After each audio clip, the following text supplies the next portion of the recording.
ईशानां जगतोऽस्य वेङ्कटपतेर्विष्णोः परां प्रेयसी। ओम अस्मत्परमगुरुभ्यो नमः। ओम अस्मत्परमेष्ठिगुरुभ्यो नमः। ओम अस्मत्सर्वगुरुभ्यो नमः। लक्ष्मीनाथ कृपावलब्धमहती श्रीपाञ्चरात्रागमान् तत्तत्वैदिकतान्त्रिकः प्रणयिनः पूज्या विलासाश्रयान् भारद्वाजवतौपगायनसुधी शाण्डिल्यमौञ्ज्यायनान् पञ्चऋषीन् सह कौशिकान् कुलगुरून् वन्दे महायोगिनः। शुक्लाम्बरधरं विष्णुं शशिवर्णं चतुर्भुजं प्रसन्नवदनं ध्यायेत् सर्वविघ्नोपशान्तये। यस्यद्विरतवक्त्राद्याः पारिषद्याः परश्शतं विघ्नं निघ्नन्ति सततं विश्वक्सेनं तमाश्रये। हरिः ओं तत्सत्। श्री गोविंद गोविंद गोविंद। अस्य श्री भगवतः महापुरुषस्य विष्णोः आज्ञया प्रवर्तमानस्य अद्य ब्रह्मणः द्वितीयपरार्धे श्री श्वेतवराहकल्पे वैवस्वतमन्वन्तरे अष्टाविंशतितमे कलियुगे प्रथमपादे जम्बूद्वीपे भारतवर्षे भरतखण्डे मेरोः दक्षिणे पार्श्वे अस्मिन् वर्तमाने व्यावहारिक प्रभवादि षष्ठिसंवत्सराणां मध्ये श्रीक्रोधिनाम संवत्सरे दक्षिणायने शरदृतौ कार्तिकमासे शुक्लपक्षे सप्तम्यां शुभतिथौ वासरः भृगुवासरयुक्तायाम् उत्तराषाढानक्षत्रयुक्तायां श्रीविष्णुयोग श्रीविष्णुकरण शुभयोग शुभकरण एवं गुण सकल विशेषण विशिष्टायाम् अस्यां सप्तम्यां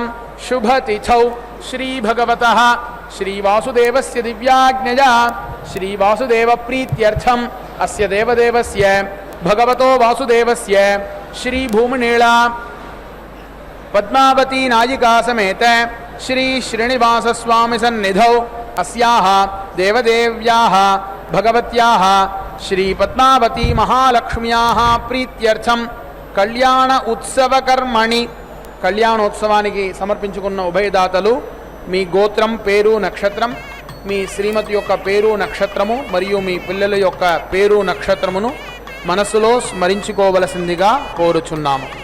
கல்யாணோத்சவத்துக்கு சமர்ப்பித்த உபயக்காரர்கள் உங்கள் கோத்திரம் பேரு நட்சத்திரம் உங்கள் ஆத்தலவங்களுடைய பேரு நட்சத்திரம் குழந்தைகளுடைய பேரு நட்சத்திரத்தை மனசில் நினைத்து கொள்ளும்படி கேட்டுக்கொள்கிறோம்.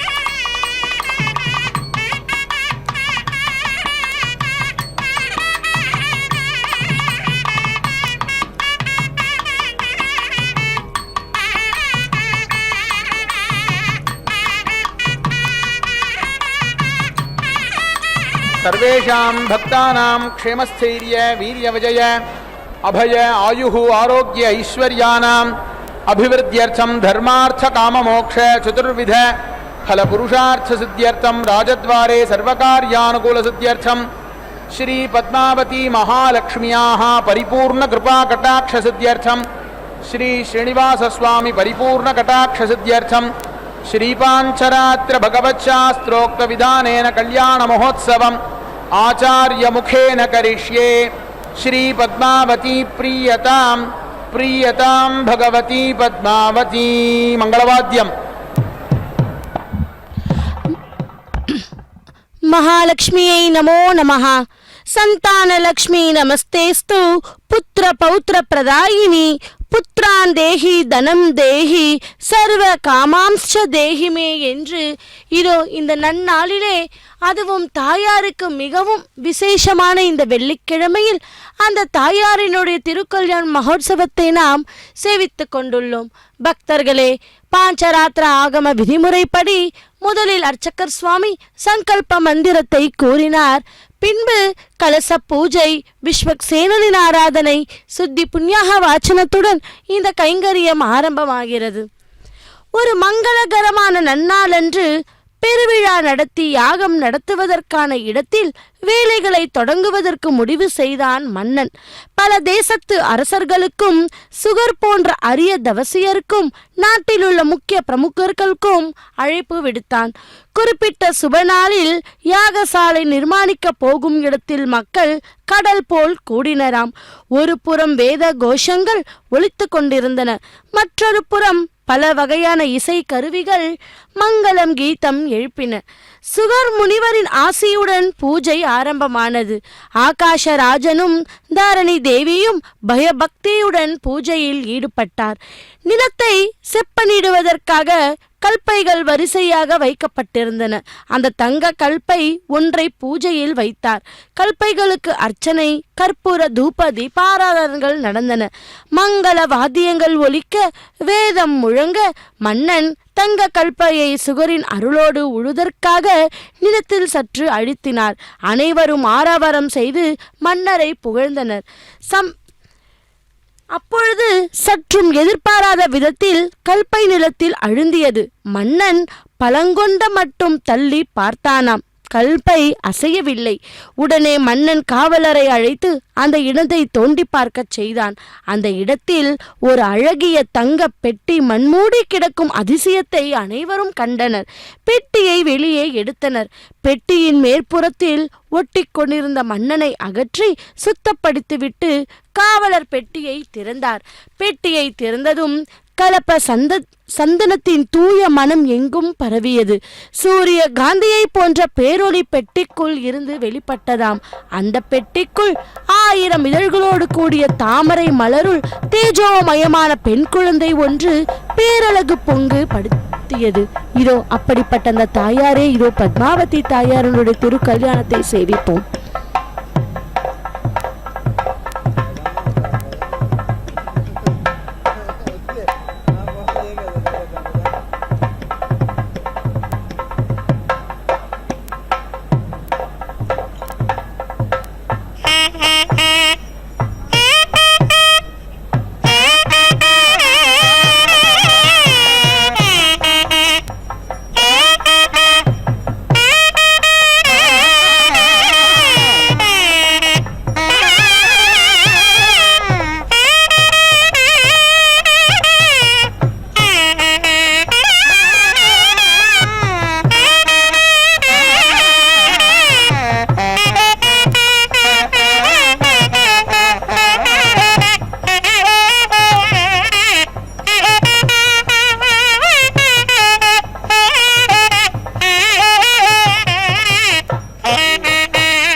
भद्रं दधातु। ॐ शान्तिः शान्तिः शान्तिः। भद्रं कर्णेभिः शृणुयामदेवाः भद्रं पश्येमाक्षभिर्यजत्राः स्थिरैरङ्गैः स्तुष्टुवागुंसस्तनूभिः यशेम देवहितं यदायुः। स्वस्ति न इन्द्रो वृद्धश्रवाः स्वस्ति नः पूषा विश्ववेदाः स्वस्ति नस्तार्क्ष्यो अरिष्टनेमिः स्वस्ति नो बृहस्पतिर्दधातु। आपमापामपः सर्वाः अस्मादस्मादितो मुतः अग्निर्वायुश्च सूर्यश्च सहसञ्चस्करर्धिया वायुवश्वारश्मिपतयः मरीच्यात्मानो अद्रुहः देवीर्भुवनसूवरीः पुत्रवत्वाय मे सुता। महानाम्नीर्महामानाः महतो महसस्वः देवीपर्जन्यसूवरीः पुत्रवत्वाय मे सुता। अपाश्युष्णिमपारक्षः अपाश्युष्णिमपारघम् अपाघ्रामपचावर्तिम् वज्रं देवीरगीताजुष्टा भुवनं देवसूवरीः आदित्यानदितिं देवीं योनिनोर्ध्वमुदीशत शिवा नः शन्तमा भवन्तु। दिव्या आप ओषधयः समृडीका सरस्वती माते व्योमसन्दृशी स्मृतिः प्रत्यक्षमैतिह्यम् हनुमानश्चतुष्टयम् एतैरादित्यमण्डलम् सर्वैरेव विधास्यते।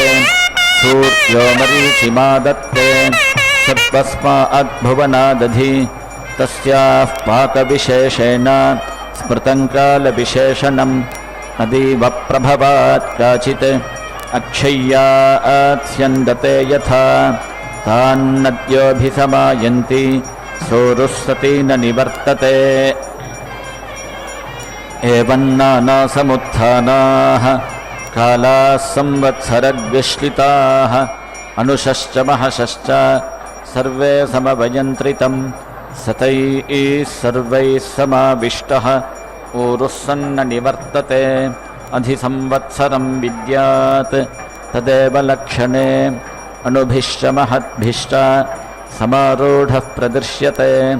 संवत्सरः प्रत्यक्षेण नाधिसत्त्वः प्रदृश्यते। पटरो विक्लिधः पिङ्गः एतद्वरुणलक्षणं यत्रैतदुपदृश्यते सहस्रं तत्र नीयते।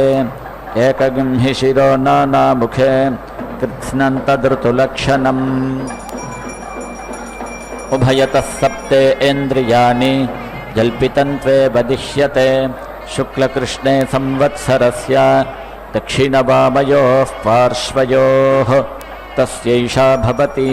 शुक्रन्ते अन्यद्यजतन्ते अन्यत् इषुरूपे अहनीद्यौरिवासि विश्वा हि माया अवसि स्वधावः भद्राते पूषन्निहरातिरस्त्विति। नात्र भुवनं न पूषा न पशवः नादित्यः संवत्सर एव प्रत्यक्षेण प्रियतमं विद्यात्। एतद्वै संवत्सरस्य प्रियतमगं रूपं योऽस्य महानर्थ उत्पत्स्यमानो भवति। इदं पुण्यं कुरुष्वेति तमाहरनं दद्यात्। साकञ्जानागं सप्तथमाहुरेकजं षडुद्यमा ऋषयो देवजा इति। तेषामिष्टानि विहितानि धामशः स्थात्रे रेजन्ते विकृतानि रूपशः। को नु मर्या अमिथितः सखा सखायमब्रवीत् जहाको अस्मदीशते। यस्तित्याज सखिविदगं सखायं न तस्य वाच्यपि भागो अस्ति। यदीगं शृणोत्यलकगं शृणोति न हि प्रवेद सुकृतस्य पन्थामिति। ऋतुरुऋतुना नुद्यमानः विननादाभिधावः षष्टिश्च त्रिगंशका वल्गाः। शुक्लकृष्णौ च षाष्टिकौ सारागवस्त्रैर्जलदक्षः वसन्तो वसुभिः सह। संवत्सरस्य सवितुः प्रैषकृत्प्रथमस्मृतः अमूनादयतेत्यन्यान् अमोघश्च परिरक्षतः। एतावाचः प्रयुज्यन्ते यत्रैतदुपदृश्यते एतदेव विजानीयात्। प्रमाणं कालपर्यये विशेषणं तु वक्ष्यामः ऋतूना अन्तन्निबोधत शुक्लवासा रुद्रगणः ग्रीष्मेणावर्तते सः निजहन् पृथिवीगं सर्वान् ज्योतिषा अप्रतिख्येन सह विश्वरूपाणि वासागुंसि आदित्याना अन्निबोधत संवत्सरीनं कर्मफलं वर्षाभिर्ददतागं सः अदुःखो दुःखचक्षुरिव तद्मापीत इव दृश्यते शीतेनाव्यथयन्निव रुरुदक्ष इव दृश्यते ह्लादयते ज्वलतश्चैव शाम्यतश्चास्य चक्षुषी या वै प्रजाभ्रग्विष्यन्ते संवत्सरात्ताभ्रग्विष्यन्ते याः प्रतितिष्ठन्ति संवत्सरे ताः प्रतितिष्ठन्ति वर्षाभ्य इत्यर्थः अक्षिदुःखोत्थितस्यैव विप्रसन्ने कनीनिके आन्ते चाद्गनन्नास्ति ऋभूना अन्तन्निबोधत कनकाभानि वासागुंसि अहतानि निबोधत अन्नमश्नीतमर्ज्मीत अहं वो जीवनप्रदः एतापाचः प्रयुज्यन्ते शरद्यत्रोपदृश्यते अभिधून्वन्तोऽभिघ्नन्त इव पातवन्तो मरुद्गणाः अमुतो जेतुमिषुमुखमिव सन्नद्धाः सह ददृशेः अपध्वस्तैरस्तिवर्णैरिव शिखासः कपर्दिनः अक्रुद्धस्य योत्स्यमानस्य क्रुद्धस्येव लोहिनी हेमतश्चक्षुषी विद्यात् अक्ष्णयोः क्षिपणोरिव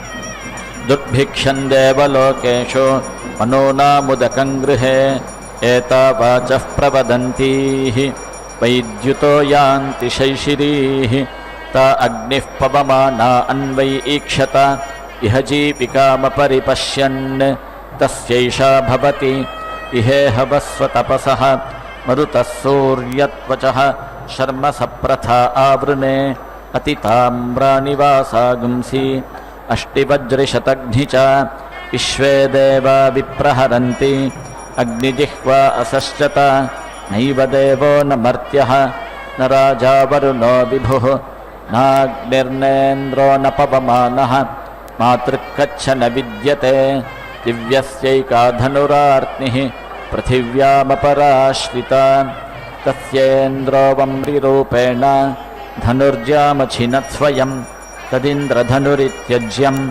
अभ्रवर्णेषु चक्षते एतदेव संयोर्बार्हस्पत्यस्य एतद्रुद्रस्य धनुः रुद्रस्य त्वेव धनुरार्त्निः शिर उत्पिपेश सप्रवर्ग्योऽभवत् तस्माद्यः सप्रवर्गेण यज्ञेन यजते रुद्रस्य स शिरः प्रतिदधाति नैनगं रुद्र आरुको भवति य एवं वेद मृत्योर्ध्वाक्षोतिरश्चात् शिशिरः प्रदृश्यते नैव रूपन्न वासागुंसि न चक्षुः प्रतिदृश्यते अन्योन्यन्तु न हि ग्युस्रातः सतस्तद्देवलक्षणं लोहितोऽक्ष्निशारशीर्ष्णिः सूर्यस्योदयनं प्रति त्वङ्करोषिण्यञ्जलिकां त्वङ्करोषि निजानुकामे अन्यञ्जलिका अमीवाचमुपासतामिति तस्मै सत्परुतवो नमन्ते मर्यादाकरत्वात् प्रपुरोधा ब्राह्मण आप्नोति य एवं वेद स खलु संवत्सर एतैः सेनानीभिः सह इन्द्राय सत्त्वान् कामानभिवहति सद्रप्सः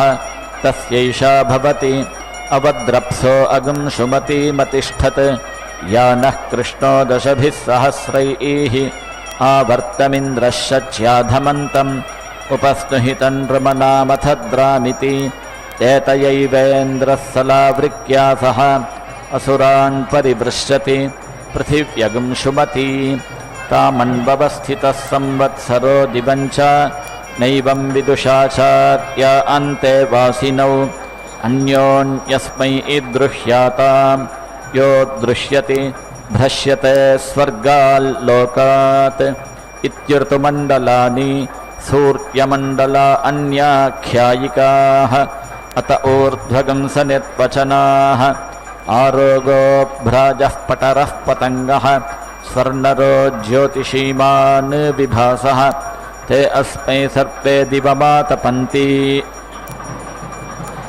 ऊर्जन्दुहाना अनपस्फुरन्त इति कश्यपोष्टमः समहामेरुन्न जहाति तस्यैषा भवति यत्ते शिल्पं कश्यपरोचनावत् इन्द्रियावत् पुष्कलं चित्रभानु यस्मिन् सूर्या अर्पिता सप्तसाकं तस्मिन् राजानमधिविश्रयेममिति ते अस्मै सर्वे कश्यपा ज्योतिर्लभन्ते तान् सोमः कश्यपादधिनिर्धमति भ्रष्टा कर्मकृति वैवं प्राणो जीवानीन्द्रियजीवानि सप्तशीर्षण्याः प्राणाः सूर्या इत्याचार्याः अपश्यमहमेतान् सप्तसूर्यानिति पञ्चकर्णो वात्स्यायनः सप्तकर्णश्च प्लाक्षिः आनुश्रविक एव नौ कश्यप इति उभौ वेदयिते न हि शेकुमिव महामेरुं गन्तुम्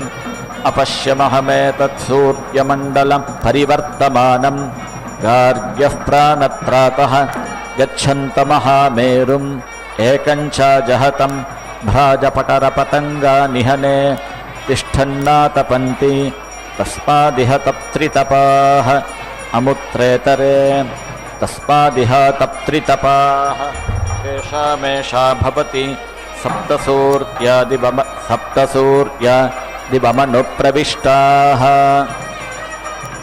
तानन्वेति पथिभिर्दक्षिणावान् ते अस्मै सर्वे घृतमातपन्ति ऊर्जन्दुहाना अनपस्फुरन्त इति सप्तर्त्विजः सूर्या इत्याचार्याः तेषामेषा भवति सप्तदिशो नानासूर्याः सप्तहोतारऋत्विजः देवा आदित्या ये सप्त तेभिः सोमाभिरक्षण इति तदप्यां नायः दिग्भ्राजऋतु उन्करोति एतयैवावृता सहस्रसूर्यताया इति वैशम्पायनः तस्यैषा भवति यद्याव इन्द्रते शतगं शतं भूमिः उत स्युः नत्वा वज्रिन् सहस्रगं सूर्याः अनुनजातमष्टरोदसी इति नानालिङ्गत्वादृतूनां नानासूर्यत्वम् अष्टौ तु व्यवसिता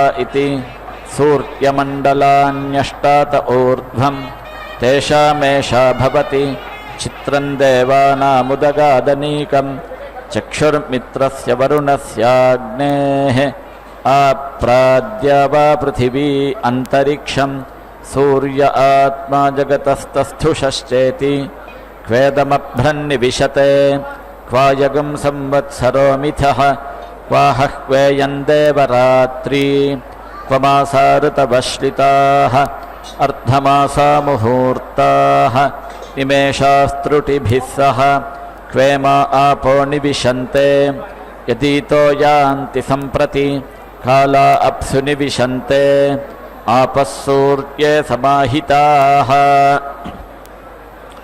अभ्रा अन्यपः प्रपद्यन्ते विद्युत्सूर्ये समाहिता अनवर्णे इमे भूमि इयञ्चासौ चरोदसी किग्स्विदत्रान्तरा भूतं येने मे विधृते उभे विष्णुना विधृते भूमि इति वत्सस्य वेदना इरावती धेनुमतिः भूतं सूयवसिनी मनुषे दशस्ये व्यष्टभ्नाद्रोदसी विष्णवेते दाधर्थपृथिवीमभितो मयूखैः किं तद्विष्णोर्बलमाहुः का दीप्तिः किं परायणम् एको यद्धारयद्देवः रेजति रोदसी उभे माताद्विष्णोर्बलमाहुः अक्षरा आद्दीप्तिरुच्यते त्रिपदाद्धारयद्देवः यद्विष्णोरेकमुत्तमम् अग्नयो वायवश्चैव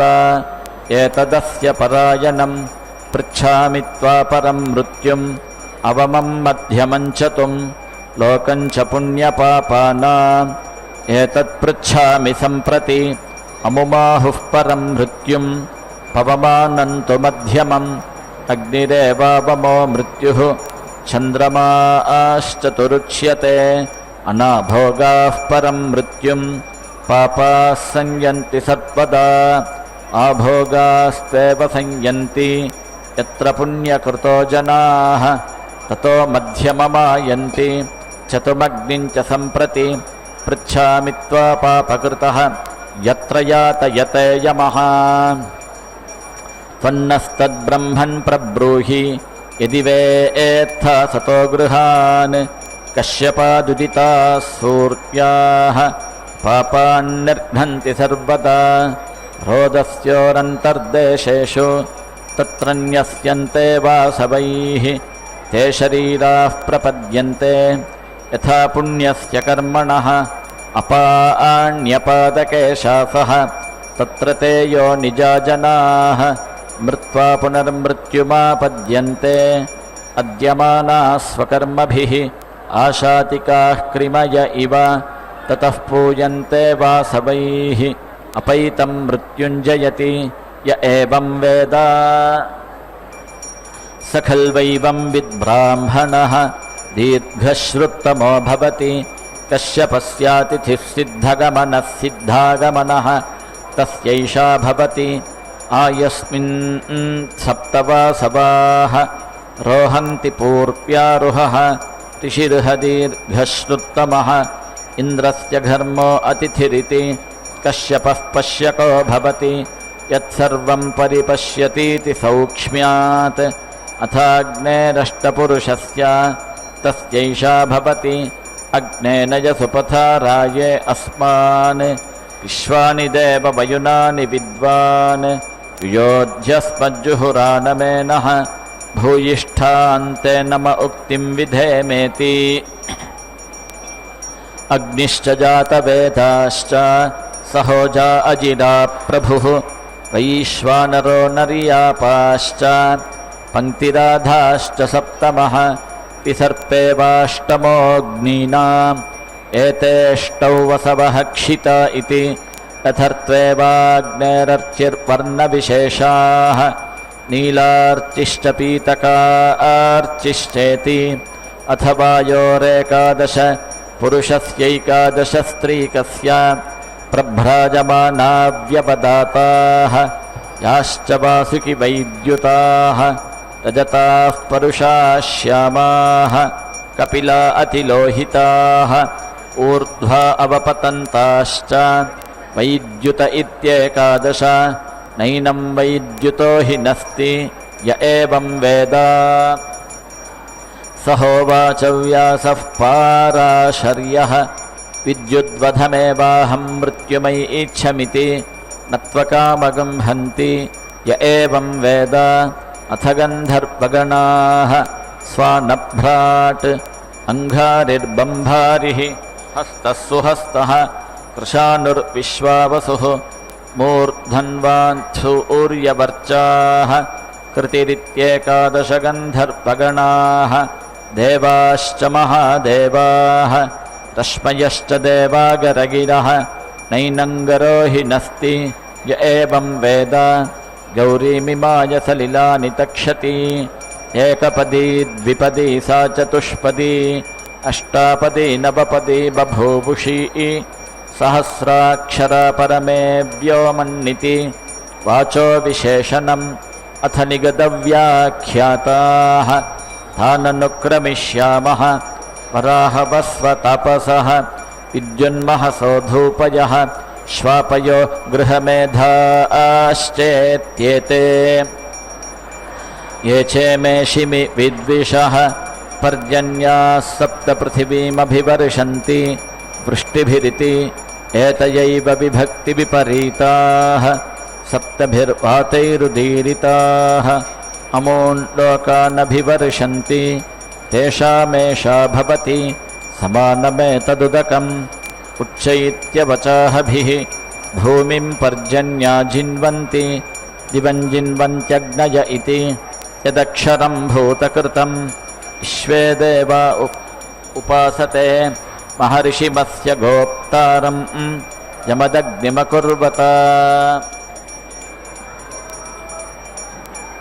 यमदग्निराप्यायते छन्दोभिश्चतुरुत्तरैः राज्ञः सोमस्य तृप्ता सह ब्रह्मणा वीर्यावत शिवानः प्रदिशो दिशः तच्छंयोरावृणीमहे गातुं यज्ञाय गातुं यज्ञपतये दैवी स्वस्तिरस्तु नः स्वस्तिर्मानुषेभ्यः ऊर्ध्वं जिगातु भेषजं शन्नो अस्तु द्विपदे शञ्चतुष्पदे सोमपा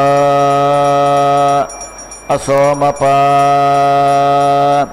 इति निगदव्याख्याताः सहस्रवृदियं भूमिः परं व्योम सहस्रवृत् अश्विना भुज्यूना सत्या विश्वस्य जगतस्पति जाया भूमिः पतिर्व्योम मिथुनन्ता अतुर्यथुः पुत्रो बृहस्पति रुद्रः सरमा इति स्त्रीपुमं शुक्रं वा मन्यद्यजतं वा मन्यत् विषुरूपे अहनि द्यौरिवस्थः विश्वाहिमाया अवथस्वधावन्तौ भद्रावां पूषणा विहरातिरस्तु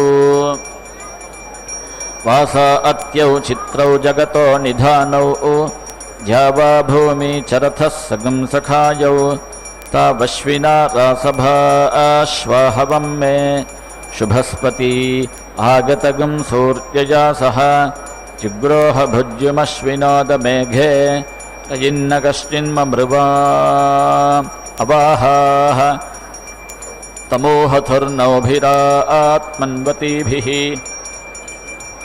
अन्तरिक्षपृट्भिरपोदकाभिः तिस्रः क्षपस्त्रिरः तिव्रजद्भिः नासत्या भुज्युमोहथुः पतङ्गैः समुद्रस्य धन्वन्नार्द्रस्य पारे त्रिभिरथैः शतपद्भिः षडश्वैः सवितारं वितन्मन्तम् अनुबध्नाति शाम्बरः आपपूरुषम्बरश्चैव सवितारेपसोऽभवत् त्यगं सुतृप्तं विदित्वैव बहुसोमगिरं वशी अन्वेति तुग्रो वक्रियान्तम् आयसूयान् सोमतृप्सुषु ससङ्ग्रामस्तमोद्योतः पाचोगाः पिपाति तत् सतद्गोभिस्तवात्येत्यन्ये रक्षसानन्विताश्च ये अन्वेति परिवृत्यास्तः एवमेतौ स्थो अश्विना ते एतेद्युः पृथिव्योः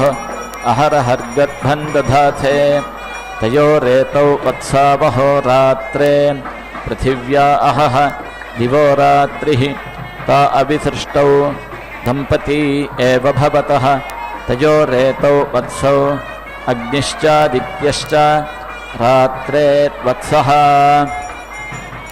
श्वेत आदित्यः अह्नोऽग्निः ताम्रो अरुणः ता अविसृष्टौ दम्पती एव भवतः तयोरेतौ वत्सौ वृत्रश्च वैद्युतश्च अग्नेर्वृत्रः वैद्युत आदित्यस्य ता अभिसृष्टौ दम्पती एव भवतः तयोरेतौ वत्सौ उष्मा च नीहारश्च वृत्रस्योष्मा वैद्युतस्य नीहारः तौ तावेव प्रतिपद्येते सेयगं रात्रिगर्भिणी या देवी सर्वभूतेषु लक्ष्मीरूपेण संस्थिता நமஸ்தஸ்யை நமஸ்தஸ்யை நமஸ்தஸ்யை நமோ நமஹ என்று இதோ இந்த பத்மாவதி தாயாரினுடைய திருக்கல்யாண மகோத்சவத்தில் ஒரு முக்கியமான கட்டம் திருமாங்கல்ய தாரணம் என்கிற கைங்கரியத்தை சேவித்து கொண்டுள்ளோம்.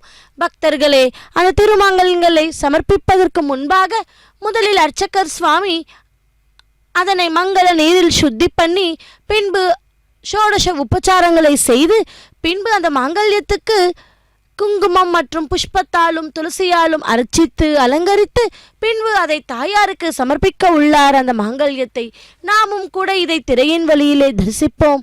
அந்த பத்மாவதி தாயாரினுடைய அனுகிரகத்தை பெறுவோம். மச்ச ரேகை, கூர்ம ரேகை, சக்கர சாமர ரேகை போன்ற ஐஸ்வர்ய பிரதான ரேகைகள் காணப்படுவதால் ஸ்ரீமன் நாராயணனே உனக்கு மணவாளனாக வரக்கூடிய பாக்கியம் ஏற்படும் என்று சொன்னாராம். பத்மாவதி பேரானந்தத்தில் முழுகினாள். ஸ்ரீமன் நாராயணனே தனக்கு மணவாளனாக வரப்போகிறார் என்ற எண்ணத்தில் மெய்யுருகிய பத்மாவதியின் கண்களில் ஆனந்த கண்ணீர் முத்திட்டு நின்றது. பத்மாவதி இரு கரம் கூப்பி கண்ணை மூடி செதுக்கிய சிற்பம் போல் அசைவற்று நின்றாள். கண்ணை திறந்தால் அவள் எதிரே நாரதர் வயோதிக்க வேடம் கலைந்து மகரையாழ் தாங்க பெற்ற காட்சியோடு நின்று கொண்டிருக்கிறது கண்டாளாம். பத்மாவதிக்கு ஆனந்தம் எல்லை மீறியது. நாரத மாமுனிவரை சுற்றி வலம் வந்து வணங்கினாள். நாரினும் மெல்லிடை வளைய பூங்கொடி போன்ற பத்மாவதி நாரதரின் பாதம் பணிந்து தொழுது, முனி பொங்கவரே, உங்கள் அருள் வாக்கால் என் அகம் குளிர்ந்தது, பேரின்பம் கொள்கின்றேன். அந்த பரந்தாமனையே பிராண நாயக்கனாக அடைய போகின்ற அருள் பாக்கியத்தை அருளிய உங்கள் திருவாக்கிற்கு நான் என்ன கையுமாறு செய்ய போகிறேன் என்று கூறினாளாம். நாரதர் மீண்டும் பத்மாவதியை பார்த்து, பத்மாவதி, மங்களம் உண்டாகட்டும், சீக்கிரமே விவாக பிராப்திரஸ்து என்று திருவருள் புரிந்து அந்தர்யா என்றாராம். பத்மாவதிக்கு குதூகலம் தாங்கவில்லை. சுற்றி இருந்த செடியரை தழுவி கொஞ்சினாள். அவர்களுக்கு ஆனந்தம் பொங்கியது. பத்மாவதி இதய கமலத்தில் ஸ்ரீமன் நாராயணின் நினைவு ஆழமாய் பதிந்தது.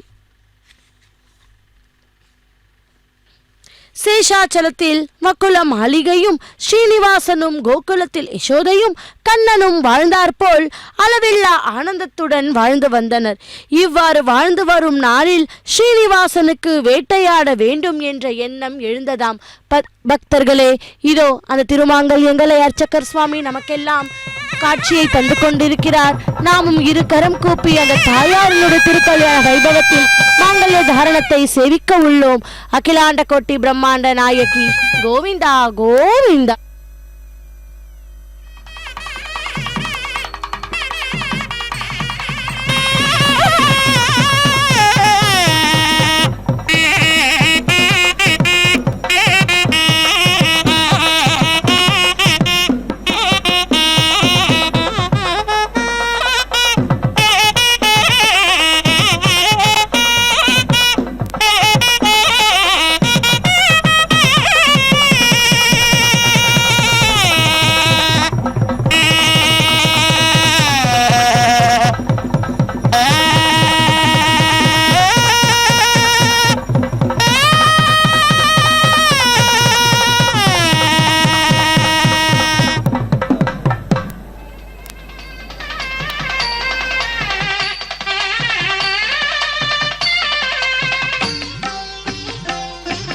నెలమోడు శోభనాలు నీకు నతనికి తగును,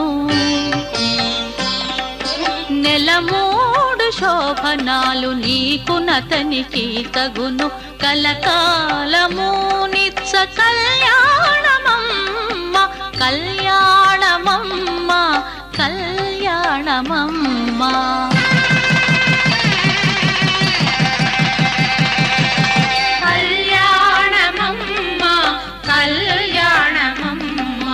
నెలమూడు శోభనాలు నీకు నతనికి తగును, కలకాలము నిత్య కళ్యాణమమ్మ కళ్యాణమమ్మ కళ్యాణమమ్మ కళ్యాణమమ్మ కళ్యాణమమ్మ.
पवित्रवन्तः परिवाजमासते पितैषा प्रत्नो अभिरक्षति व्रतम् महःसमुद्रं वरुणस्थिरो दधे धीरा इच्छे कुर्धरुणेश्वारभम् पवित्रन्ते विततं ब्रह्मणस्पते प्रभुर्गात्राणि पर्येषि विश्वतः अतप्ततनोर्नतदामो अश्नुते श्रुता स इद्वहन्तस्तत्समाशत ब्रह्मा देवानाम् असतः सद्येततक्षुः ऋषयः सप्तात्रिश्च यत् सर्वे त्रयो अगस्त्यश्च नक्षत्रैः शङ्कृतोपसन् अथ सवितुष्यावाश्वस्यावर्तिकामस्य अमीयर्क्षा निहिता स उच्चा नक्तन्ददृष्टे कुहचिद्दिवेयुः अदब्धानि वरुणस्य व्रतानि विचाकषच्चन्द्रमा नक्षत्रमेति तत्सवितुर्वृणीमहे वयं देवस्य भोजनं श्रेष्ठगं सर्पधातमं तुरम्भगस्य धीमहि अपागोहत सविता त्रिभीन् सर्वा अन्दिवो अन्धसः नक्तन्तान्यभवन् दृशे अस्त्यस्थ्ना सम्भविष्यामः नाम नामैव नाम मे न पुंसकं पुमागस्त्र्यस्मि स्थावरोऽस्म्यथ जङ्गमः यजे यक्षि यष्टाहे च मया भूतान्ययक्षत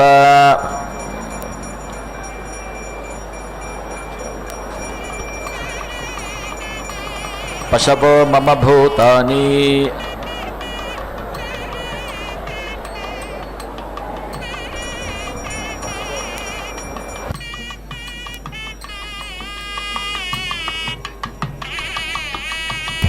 ॐ सप्तते अग्ने समिधः सप्त जिह्वाः सप्तर्षयः सप्तधाम प्रियाणि सप्तहोत्रा सप्तधात्वा यजन्ति सप्तयो नीरापृणस्वाघृतेन स्वाहा पूर्णाहुतिमुत्तमाञ्जुहोति सर्वं वै पूर्णाहुतिः सर्वमेवाप्नोति अथो इयं वै पूर्णाहुतिः अस्यामेव प्रतितिष्ठति ओ त्रेधा निदधे पदं समूढमस्य पागं सुरे स्वाहा त्रीणि पदा विचक्रमे विष्णुर्गोपा अदाभ्यः ततो धर्माणि धारयन् स्वाहा विष्णोः कर्माणि पश्यत यतो व्रतानि पस्पशे इन्द्रस्य युज्यः सखा स्वाहा तद्विष्णोः परमं पदगं सदा पश्यन्ति सूरयः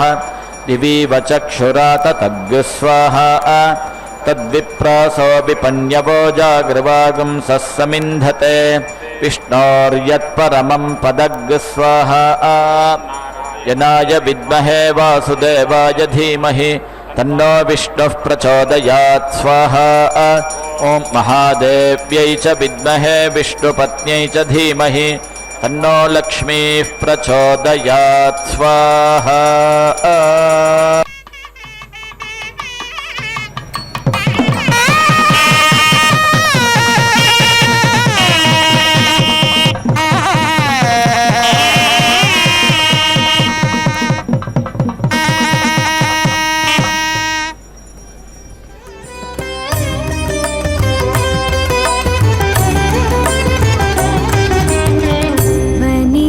భాగ్యంబు దేవర చిత్తము మాకు పనిగాదు ఇంక నీ పాదంబులానా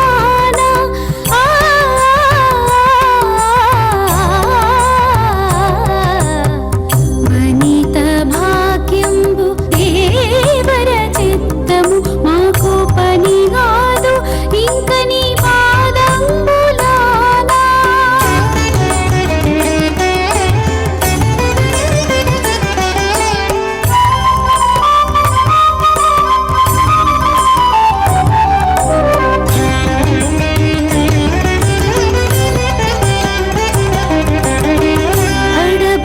సతి బోనమారగించు మటంచు బడి బడిని కడు విన్నపము సేయగా ఆడబాల సతి బోనమార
పలుకందియగా అడపంబు సతి వీడే భవధరింపు మాటంచు అడరి కప్పురపు పలుకంగియగా కడకంట చూడదిదే కాతాళము మరపు కడకంట చూడదిదే కాతాళము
ननाथो ननाथः सदा वेङ्कटेशं स्मरामि स्मरामि हरे वेङ्कटेश प्रसीद प्रसीद